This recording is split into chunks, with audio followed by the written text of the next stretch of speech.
नमस्कार दोस्तों, मेरा नाम है संदीप कुमार। आप सबका एक बार फिर से स्वागत है मेरे यूट्यूब चैनल पे और इंस्टाग्राम चैनल पे। आज का हमारा जो मेन टॉपिक है वो है स्पाउस वीज़ा के बारे में। स्पाउस वीज़ा के लिए बहुत सारी ऐसी कंट्री है जहाँ पे आप अप्लाई कर सकते हैं। तो इसमें से कुछ कंट्री ऐसी है जहाँ पे कम बजट है, कुछ कंट्री ऐसी है जहाँ पे वीज़ा सक्सेस रेट बहुत ज़्यादा हाई है। तो यूरोप में ऐसी बहुत सारी कंट्री जहाँ पे अप्लाई कर सकते हो, जैसे नॉर्वे है, फिनलैंड है, स्वीडन है, डेनमार्क है और इस्टोनिया कंट्री है। तो सबसे ज़्यादा लोग कहाँ पे जाते हैं? फिनलैंड में जाते हैं, स्वीडन में जाते हैं, डेनमार्क में जाते हैं। अगर आप तीनों कंट्री में स्पाउस वीज़ा अप्लाई कर रहे हैं तो तीनों का प्रोसेस डिफरेंट डिफरेंट है। अगर आप फिनलैंड में अप्लाई कर रहे हैं तो बैचलर और मास्टर पीजी डिप्लोमा में अप्लाई कर सकते हैं। अगर स्वीडन में जा रहे हैं तो बैचलर और मास्टर दोनों में अप्लाई कर सकते हैं। अगर डेनमार्क में जा रहे हैं वहाँ भी आप बैचलर और मास्टर में अप्लाई कर सकते हैं। रिक्वायरमेंट तीनों की अलग अलग है।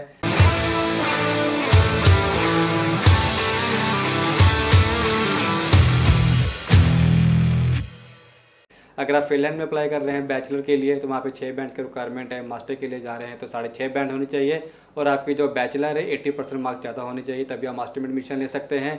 अगर आप दोनों में रिक्वायरमेंट नहीं बन पा रही है, अगर आपने डिग्री कर रखी है, इतने अच्छे पीटी स्कोर नहीं, इतना चाइल्ड स्कोर नहीं, इतने अच्छे परसेंटेज नहीं, तो पीजी डिप्लोमा में भी आप वहाँ पे अप्लाई कर सकते हैं। तो यहाँ को जो बैंक स्टेटमेंट है 3 मंथ ओल्ड होनी चाहिए। डिपेंड करता है कितने लोग जा रहे हैं, जितने ज़्यादा लोग जाओगे उतने ज़्यादा आपके फंड वहाँ पे होने चाहिए। तो बात कर लेते हैं स्वीडन के बारे में भी। स्वीडन में भी आप वहाँ पे अप्लाई कर सकते हो, बट स्वीडन में अप्लाई करना बहुत ही ईजी है। कुछ कोर्स ऐसे हैं जिस पे आप विदाउट एल्स भी अप्लाई कर सकते हैं। जिन स्टूडेंट ने बीटेक कर रखी है, बी फार्मेसी कर रखी है या फिर एमटेक कर रखी है, एमएससी आपने किसी भी फील्ड में कर रखी है और जिन्होंने एमसीए कर रखी है, वो स्टूडेंट वहाँ पे फर्दर स्टडी के लिए विदाउट एल्स अप्लाई कर सकते हैं। अगर आप स्वीडन में अप्लाई कर रहे हो तो स्टूडेंट के साथ भी अप्लाई कर सकते हैं, स्पाउस के साथ भी अप्लाई कर सकते हो, बच्चों के साथ भी अप्लाई कर सकते हैं। यहाँ पे जो वीज़ा है सबको एक साथ मिल जाता है, बट इसका जो प्रोसेसिंग टाइम बहुत ही लंबा है। और दूसरा प्लस पॉइंट यहाँ पे ये है कि ये किसी प्रकार के यहाँ पे कोई इंटरव्यू नहीं आती है। इंटरव्यू तभी आती है जब आपके डॉक्यूमेंट में दिक्कत हो, या पे बैंक स्टेटमेंट दिक्कत हो, या फिर आपकी रिसेंटली अभी मैरिज हुई हो, तभी इंटरव्यू आती है। वैसे यहाँ पे इंटरव्यू नाम मात्र के बराबर होती है। तो यहाँ पे वीज़ा लेना बहुत ही आसान होता है। ना तो यहाँ पे एडमिशन के टाइम इंटरव्यू होता है, ना ही एम्बेसी के टाइम पे इंटरव्यू होता है। तो देखा जाए तो ज़्यादातर लोग स्वीडन में ही जाते हैं, क्योंकि स्वीडन में वीज़ा लेना आसान है। कई लोग इंटरव्यू से वो डरते हैं तो स्वीडन में अप्लाई कर देते हैं। तो यहाँ पे अप्लाई करना आसान है। तो अगर आप फिर स्वीडन के बारे में बहुत कुछ जानना चाहते हैं, इसके लिए मैं अलग से एक वीडियो बना दूंगा। तो तीसरी कंट्री है डेनमार्क। डेनमार्क में वही लोग अप्लाई करते हैं जिनके पास फंड का इशू होता है। अगर आप यहाँ पे सिंगल अप्लाई कर रहे हैं तो यहाँ पे किसी प्रकार की फंड की रिक्वायरमेंट नहीं होती है। यहाँ आपने सिर्फ कॉलेज की फीस भेजनी होती है, चाहे बैचलर के लिए जा रहे हो चाहे मास्टर के लिए जा रहे हो। यहाँ पे 6 महीने की फीस पे करके जा सकते हो। तो देखा जाए इन तीनों कंट्री के अंदर जो फीसेस है 10 से लेकर 11 लाख तक फीस आ जाती है। कुछ कोर्स ऐसे भी है जहाँ पे फीस बहुत कम है, जैसे 7 लाख से लेकर 10 लाख तक। आप उसमें तभी अप्लाई कर सकते हैं जब आपके बैंड अच्छे होने चाहिए और परसेंटेज अच्छी होनी चाहिए, गैप कम हो, तो वहाँ पे भी अप्लाई कर सकते हैं।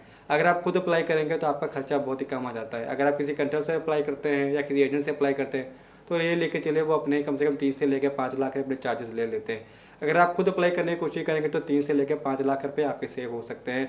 अगर आपको एडमिशन में वीज़ा में किसी प्रकार की कोई दिक्कत आ रही है तो मेरी सहायता भी ले सकते हैं। नीचे लिखे कॉन्टैक्ट करके मुझसे आप जानकारी ले सकते हैं। तो फिनलैंड के बारे में, स्वीडन के बारे में और डेनमार्क के बारे में ऐसी बहुत सारी चीज़ें हैं, प्लस पॉइंट जहाँ पे अप्लाई करके आप वीज़ा ले सकते हैं। सबसे ज़्यादा इन कंट्री में लोग कहाँ जाते हैं वो है फिनलैंड। फिनलैंड में जाने का मेन मोटिव ये है कि वहाँ पे वीज़ा लेना, एडमिशन लेना बहुत आसान है, बट इसका भी जो प्रोसेसिंग टाइम बहुत लंबा होता है। देखा जाए तो फिनलैंड में इनकम सोर्स ज़्यादा है, वहाँ पे प्लेटफॉर्म ज़्यादा है जॉब के लिए। तो फिनलैंड फर्स्ट प्रायोरिटी हमेशा रही है लोगों के लिए। अगर आप स्वीडन में जा रहे हैं तो इतनी ज़्यादा जॉब्स नहीं है। हाँ, जॉब्स वहाँ पे उनके लिए जिन्होंने कंप्यूटर साइंस कर रखा है, चाहे एमसीए कर रखी हो, बीटेक कर रखी हो, या फिर मैकेनिकल। अगर आप मैकेनिकल में फील्ड में हैं तो आप बहुत सारा वहाँ पे पार्ट टाइम भी पैसा कमा सकते हैं। अगर आप डेनमार्क में जा रहे हैं, डेनमार्क उन लोगों के लिए जो मैनेजमेंट के स्टूडेंट है, जैसे बीबीए, बीकॉम, एमबीए कर रखी है, वहाँ पे इनके लिए बहुत सारे कोर्सेज हैं, बहुत सारे इनके लिए वहाँ पे जॉब्स हैं। तो देखा जाए तो तीनों कंट्री अपनी अपनी जगह पे बिल्कुल सही है।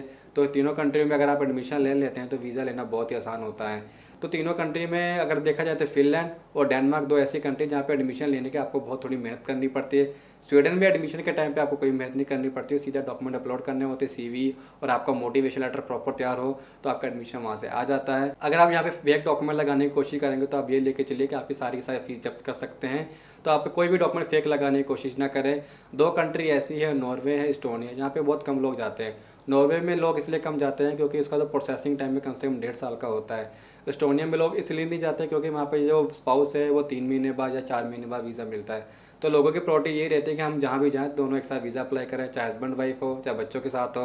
तो लोगों को मैं यही रिकमेंड करूँगा जब भी स्पाउस वीज़ा अप्लाई करें या बच्चों के साथ वीज़ा अप्लाई करें, उन्हीं कंट्री में वीज़ा अप्लाई करें जहाँ पे एक साथ वीज़ा आता हो। तो मेरी नज़र में देखा जाए सबसे बेटर कंट्री है वो स्वीडन है, तो स्वीडन में अप्लाई करें। यहाँ पे इंटरव्यू किसी प्रकार की कोई दिक्कत नहीं आती है। अगर आप टाइम पे अप्लाई करेंगे तो टाइम पे आपका वीज़ा भी आ सकता है। यहाँ पे स्कॉलरशिप के भी चांसेस होते हैं। तो अगर आपको किसी प्रकार की जानकारी चाहिए फिनलैंड के बारे में, स्वीडन के बारे में या डेनमार्क के बारे में, तो नीचे लिखे कॉन्टैक्ट नंबर के साथ कॉन्टैक्ट करके हमें से जानकारी ले सकते हैं। अगर आप चाहते हैं स्पाउस वीज़ा के बारे में ऐसी अपडेट आती रहे तो मेरे चैनल को सब्सक्राइब कर लीजिएगा, इंस्टाग्राम पे तो फॉलो कर लीजिएगा। इसी के साथ ये मुझे इजाज़त, नमस्कार।